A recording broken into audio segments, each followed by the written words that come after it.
They laughed the moment she walked into the boardroom, dressed in her janitor uniform, holding a mop. But they didn't know this woman held the power to destroy everything they had built. What happened next left the entire company incomplete. Silence. Subscribe to Simply Stories. For more stories like this, the skyline shimmered with glass and steel as the city came to life that morning. And inside one of its tallest towers, the top floor buzzed with polished shoes, clinking coffee cups, and the low hum of egos preparing for battle. The boardroom gleamed a space of power, where only those in tailored suits and sharp ties dared to speak. Executives filled their chairs, murmuring about stock figures, contracts, and bonus projections. The quarterly meeting was about to begin.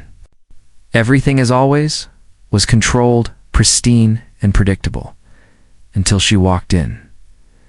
She didn't announce herself. No knock, no hesitation. Just the quiet shuffle of worn-out shoes and the soft squeak of a mop wheel trailing behind her. The janitor, an older black woman in a faded blue uniform, liked it was any other room she cleaned. At first, no one noticed. She blended into the background like she always had. She'd been working in that building for years, maybe even decades. But to them, she was invisible. It's just part of the cleaning crew. Just the person who emptied their trash and scrubbed their floors. But today, she didn't move to the windows or the corners. She stood still, her back straight, mop in one hand, and a small object clutched in the other. The room fell quiet for a moment, not out of respect, but confusion. Then came the whispers. The CEO's assistant leaned over to a colleague, smirking. "She's lost." He chuckled under his breath. Someone laughed. Another muttered, "Does she think this is a staff meeting?" The CEO looked up, annoyed by the interruption. His voice was sharp and dismissive. "Ma'am, this is a private meeting. Please step out." She didn't flinch, didn't argue. Instead, she calmly walked to the head of the table, placed the small objective flash drive gently beside the CEO's laptop, and stepped back without saying a word. The room stared at her. Someone scoffed. Another leaned back in their chair, crossing their arms. The CEO gave a tight, irritated smile. "What is this?" he asked, gesturing to the flash drive like it was trash left on his desk. "You don't belong here. Go back to your post." Then she spoke. Her voice was calm, steady, not angry, not afraid, just quiet certainty. "You should see what's on that drive before you continue this meeting." The room shifted. Chairs creaked. The head of it, who had been typing distractedly, paused. He reached for the flash drive out of mild curiosity, perhaps just to shut the moment down. He inserted it into the conference laptop. A large screen behind them, meant for graphs and spreadsheets, flickered to life. What came up was not company performance slides. It was a document titled Internal Transactions, Unreported Bonuses, and Fund Diversions. Then another window opened, a folder full of surveillance clips. One showed two executives exchanging envelopes late at night in the building's underground garage. Another clip played audio voices unmistakably familiar talking about how to manipulate quarterly losses to drive down stock. Oh. Just before a planned buyback, the room turned to stone. Mouths closed, eyes locked on the screen. The smirks vanished. A third window opened, scanned copies of falsified employee terminations with forged signatures and altered timestamps. The janitor stood in silence watching the reactions, no emotion on her face. No sense of revengingly quiet resolve. Someone reached to unplug the laptop. "This is nonsense," one executive barked.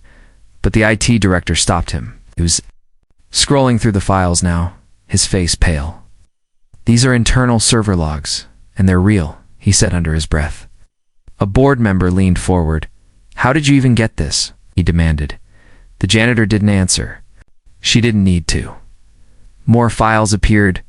Emails between board members mocking low-level staff, joking about cuts to pensions, bragging about untouchable positions. Footage showed shredders running late into the night, dumping entire bins of paper labeled HR complaints. One clip showed a manager laughing as he tore up a whistleblower letter. Another revealed a list of names slated for silent layoffs, all of them people from minority or immigrant backgrounds. The room grew colder with each file, jaws clenched. One woman covered her mouth in shock. Another reached for her phone, but quickly thought better of it. The CEO stood now, his voice shaking. "Where did you get this?" he asked again. This time she responded, "You all left pieces everywhere. You never noticed who was cleaning up after you. But I noticed you." Silence. Someone whispered, "This could ruin us." She didn't nod. She didn't gloat. She simply added, "This isn't all of it." The projection shifted again, audio files with names, dates, amounts, conversations held in elevators, in hallways, in the late hours when they thought no one was listening, but she had been. Every night for months. Watching, listening, collecting, and now unveiling. No one moved. No one laughed anymore. The mop rested beside her like a silent witness to years of disregard. The janitor, the woman they never noticed, stood in a room full of power and held more weight than all of them combined. Her uniform didn't change. Her hands were still worn, her shoes still old. But in that moment, there was no doubt. She owned that room. The projector flickered once more, pausing on a screen filled with numbers that didn't match public records. The head of finance gasped softly. This can't get out," he muttered. But it already had. The janitor turned, ready to leave. Before she reached the door, she looked over her shoulder and said, "I thought you should see the truth. Before the world does." And then she walked out, leaving a room full of people who had always looked down on her, now looking at the floor, unsure what to do next. The woman they mocked had just shattered the illusion of control, and what they had just seen was only the beginning. Long before she ever stepped foot in that boardroom, long before the projector lit up with secrets, she had been watching. It started quietly like most storms do. A crumpled sheet of paper left in a hallway trash bin, pages torn. But not enough. She noticed numbers that didn't add up, signatures that looked too similar. At first, she brushed it off. Mistakes happened, not her business. She was there to clean, not to question. But then came more sins: USB drives left behind in printers, file folders stacked in unmarked cabinets, late-night meetings in conference rooms that were always supposed to be locked after hours. Every night, after the office lights dimmed and the high heels and polished shoes went home, she moved silently through the building, mop in one hand, secrets gathering in her memory like dust on the floor. No one paid her any mind. They walked past her, spoke around her, laughed over her head, but in their arrogance they forgot she had eyes. She had ears. She had access to every floor, every room, every bin and corner where carelessness thrived, and so the pieces began to connect. She started jotting down times, dates, strange behaviors. A printer running long after midnight, locked doors that clicked open when they thought no one was listening, conversations whispered in copy rooms that weren't quite as empty as they thought. She saw documents marked confidential left face up beside empty coffee cups. She found budget files labeled with employee cuts, only to see the names mostly people who looked like her crossed out in red ink. At first she didn't know what to do, who would listen, who would believe the janitor. But then she stopped asking those questions, not because she found the answers, but because she realized she didn't need their permission to find the truth. She borrowed a cheap secondhand phone, started taking photos, recording notes. She backed up files to a private email account. She even convinced the overnight security guard, another soul overlooked and underpaid, to share surveillance footage with her. Oh. She didn't promise revenge. She just asked for help keeping track of the truth, but the truth had a weight to it. One night, as she emptied trash bins near HR, she passed by a partially open door. Inside, two executives stood laughing. One of them was holding a whistleblower.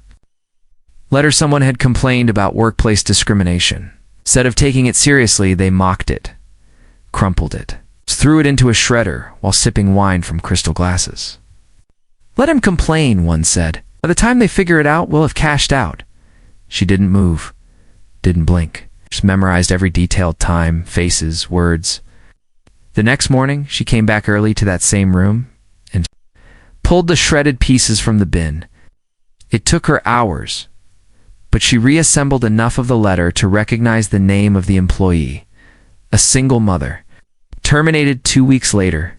Still, she said nothing. She kept collecting. Then came the moment that changed everything. A closed-door meeting ran late one Friday night. Most had gone home, but she stayed pretending to clean near the break room. Through the thin drywall, she heard voices arguing. Over restructuring and profits before people, she heard numbers 216 jobs to be eliminated. Most of them custodial, cafeteria, and mailroom positions. No notice, no severance. It's just a cost-cutting maneuver to impress shareholders. And her name was on that list. Not just hers, dozens of coworkers she saw every day. People who smiled at her, shared sandwiches in the break room, joked about the lousy coffee. They were more than names on paper. They were the soul of that building, and to the people upstairs. They were disposable, replaceable. Forgotten, she sat alone that night in the supply closet, staring at a printout she had pulled from the copier Trotha layoff schedule, dated and signed. Her hands trembled, not with fear, but with clarity. This wasn't just greed, it was cruelty. And if no one else would speak up, she began her mission that night. She installed a tiny camera inside her cleaning cart, another near the break room. She timed her shifts to match the private meetings. She learned who controlled the server room, who left their computers unlocked, who carried flash drives carelessly. She became invisible by design, a shadow they never considered a threat. All the while, she was building a case, one file, one voice. One ignored truth at a time. There were moments when she almost stopped, nights when the weight of the lies felt too heavy to carry. But then she would walk past the walls filled with awards and portraits. None of them looked like her. None of them honored the people who kept the lights on and the floors clean. And she'd remember that silence had never protected people like her, so she pushed forward. She found proof of stolen pension funds, financial records doctored before, audits, contracts rerouted through shell companies owned by relatives of board members. Every time she uncovered more, she felt less like a janitor and more like a guardian of something far bigger than herself. She wasn't just documenting a crime, she was exposing a culture she told no one. Not the guards, not the cafeteria workers, not even the employees who were about to be laid off. It had to be airtight, stoppable, and so she waited, month after month, till the quarterly meeting arrived, the day when every decision-maker would be in the same room. It's a perfect moment. She ironed her uniform that morning, polished her shoes. She looked in the mirror, not to see how she looked, but to remind herself why she was doing this. For every ignored complaint, for every paycheck stolen, for every voice silenced because of their job title or skin color or lack of power, they thought she was just the janitor. But what they didn't know, what they never imagined, was that the most dangerous person in their building didn't sit at the head of the table or hold a company card. She held a mop, and beneath that mop handle was a mountain of truth they couldn't bury anymore. The boardroom, once a sanctum of calm calculation and quiet corruption, had become a battlefield of stunned silence and flickering truths. The projector screen glowed like a confession booth on fire, spilling years of secrets into the open. One by one, clips began to play clear as day, time-stamped, irrefutable. A board member bragging about slashing minority hiring programs to clean up the company image. Another suggesting layoffs timed perfectly before a shareholder call to inflate urgency and push the stock. Laughter, jokes, boasts about rigging internal investigations, silencing complaints. Their own voices now echoed back at them, caged. Unedited, undeniable. Then came the audio files, crisp recordings of late-night meetings, voices low but unmistakable. Executives detailing how to mislead investors, misrepresent quarterly earnings, shuffle funds through offshore accounts. A senior VP chuckled in one recording, mocking employees who trusted their pensions. Another clip captured a strategy session on how to pressure immigrant workers into signing away their rights under the threat of termination. The air grew thick. No one could look at each other. Their faces twitched, not with confusion but with fear. One executive snapped out of the trance first. He lunged forward, reaching to yank the USB from the laptop, to kill the stream of evidence before it could show more. But before his fingers could touch the keyboard, she moved calmly, efficiently reaching into her cart and pulling out a thick stack of papers. No drama, no anger. Just quiet precision. She laid them across the center of the table like cards in a final hand. Already backed up in 4 places, she said simply. Different cities. One's in a safety deposit box. Another with a reporter. Don't worry, it's already gone out. The room froze again. The CEO looked as though he'd swallowed glass. The head of legal, usually smug and unreadable, was now visibly trembling. He leaned forward to grab one of the printed documents, and when he read the signature, his face drained of color. It was his name, below it a contract. Forged one that authorized payments to a consulting firm that didn't exist. One tied to a tax shelter under investigation. He dropped the paper like it had burned him. Everyone saw. She didn't gloat. Her face remained unreadable. This is just a courtesy, she said, scanning the room. The IRS has the files. So does the Department of Labor. And the press. There's nothing left for me to hold on to. Panic arrived in waves. One board member stood up shouting, "This is entrapment." Another reached for his phone, barking into it, demanding security immediately. But no one came. Phones went unanswered. The elevators stayed still. The room was sealed off in more ways than one. She glanced at the man on the phone. "Security won't come," she said. "I already spoke with them. Half of them were laid off illegally. The rest have been waiting to see this for a long time." Words shattered the last illusion of control. Voices rose, fast and shrill. Some executives accused each other. Others pleaded that they were left out of the loop. 2 argued over who'd approved what, one desperately claiming he was only following orders. The lawyer tried to spin something about internal review and corporate protections. But every sentence unraveled under the weight of the documents on the table, and in the center of it all, she stood still. She watched them crumble on with satisfaction, but with a kind of distant finality. The way a storm watches a roof collapse, it had been battering all night. Her expression didn't shift. There was no triumph in her eyes. Only the heavy quiet of a person who had seen too much for too long. The CFO sank into his chair like the floor had disappeared beneath him. He muttered. Something no one wanted to admit they heard. "We're finished," he said. Not as a question. Not as a fear.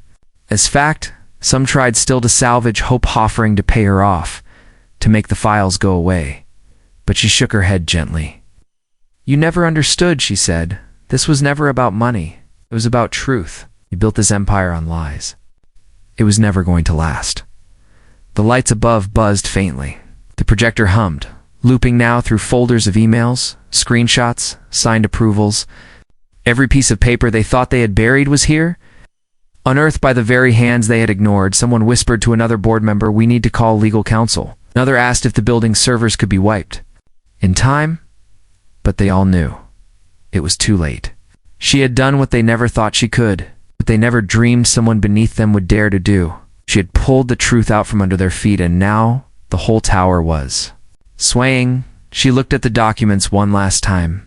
The ink dried, the truth printed, distributed, unstoppable. Then she turned, picked up her mop, the same mop she had pushed across their polished floors for years, and rested it gently back in her cart. It wasn't a prop. It was her badge. Her weapon? Her reminder of everything they had underestimated. No one stopped her as she walked to the door. No one laughed now. No one looked at her like she didn't belong, because in that moment she was the only one who did. And as the door closed behind her, the empire behind it began to collapse, not with fire or explosion, but with the slow, irreversible sound of everything false finally falling apart. The fallout came faster than anyone predicted. Within 48 hours, headlines flooded every major news outlet, all echoing the same shocking revelation. Corporate giant implodes after janitor exposes years of corruption. Photos of the towering glass building flashed across screens. Now swarmed by journalists and protesters, anchors delivered the breaking news with disbelief in their voices as details poured out: fraud, embezzlement, racial discrimination, whistleblower suppression, all revealed not by a CEO, not by an investigative agency, but by a woman in a janitor's uniform who had simply decided enough was enough. Social media lit up. Former employees, many of whom had quietly endured mistreatment, sudden firings. Withheld pensions now stepped forward, emboldened by the evidence she had so carefully collected. They shared their own stories. Some wept in interviews. Others posted screenshots of past warnings they had sent to HR, only to be ignored or buried. Her documentation supported every claim. No longer just personal grievances, these were now part of a collective cry for justice. Outside the company headquarters, the sidewalks became a gathering place. People marched with signs that read "Dignity for Workers" and "We are not invisible." Many of the protesters wore janitors' uniforms in solidarity. One man, a retired cafeteria worker, spoke into a news camera with tears in his eyes. "I worked there for 19 years. No one ever asked my name, but today we were finally seen. Because of her." Inside the building, the empire continued to unravel. The board of directors collapsed within days, forced resignations, suspensions, internal audits triggered by federal subpoenas. The CEO vanished from public view. The company lawyer, who once smiled smugly during meetings, was disbarred within the week. Investors pulled out. Partnerships dissolved. The market watched a billion-dollar empire crumble, not from sabotage or hostile takeover, but from the truth, raw, unfiltered, delivered by someone they all thought didn't matter. And as the chaos unfolded, she stayed silent. She watched the storm from a distance, not with triumph, but with quiet resolve. Reporters camped outside her building. Producers sent agents offering film rights, book deals, money. Attorneys called offering interviews, public appearances, brand endorsements. But she turned them all down. She wasn't interested in fame. She had never done any of this for recognition. She just wanted the truth to matter again. She had already won. Not through power, but through patience, courage, and the ability to remain unseen until it mattered most.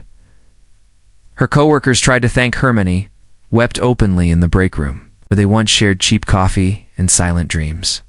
Some left. Her notes tucked inside cleaning closets, signed only with "thank you" and hearts drawn in pen. One night, a former intern stood beside her and whispered, "You gave us our voice back." She simply nodded. Weeks passed. The company was forced to restructure from the ground up. The government began official investigations. Lawsuits poured in. Whistleblower protections were finally enforced. And in one small but meaningful moment, the interim leadership brought in to stabilize what remained requested a meeting with her. It wasn't a ceremony, no cameras, just a folded letter handed over quietly in the HR conference room. A formal apology, signed, sealed. The same department that once shredded her presence now acknowledged her with reverence. She didn't cry. She didn't smile. She read the letter once and folded it neatly into her coat pocket. Then she walked out, back to her cart, and continued sweeping the hallway. That's how she chose to end it, not with speeches or a grand send-off, just doing the job she had always done with pride, with silence, and now with the knowledge that they would never laugh at her again. And one morning, just before dawn, she came in early, alone. She placed her keys and ID badge on the supervisor's desk. She left behind her uniform folded perfectly, her shoes polished one last time. She had made her point. There was nothing left for her there. She walked out without looking back, but the impact she left did not fade. Her story was taught in seminars, quoted in labor rights campaigns. An anonymous figure became a symbol not because of her name, but because of her truth. Buildings across the city began placing anonymous plaques near their maintenance offices, to the ones they overlook. Thank you for watching when no one else did. The company she brought down tried to rebuild, but it would never be the same. The legacy they thought they had built was reduced to a cautionary tale, and yet, in its place, something better took root. Workers found new courage. Policies were rewritten. Voices were listened to. Respect was not just promised, it was practiced. No one ever really saw her again. She declined every request for interviews. She changed her number, moved quietly to a smaller town, where people didn't know what she had done. And she liked it that way. The world remembered her, but she chose peace over recognition. Her silence spoke louder than their headlines ever could.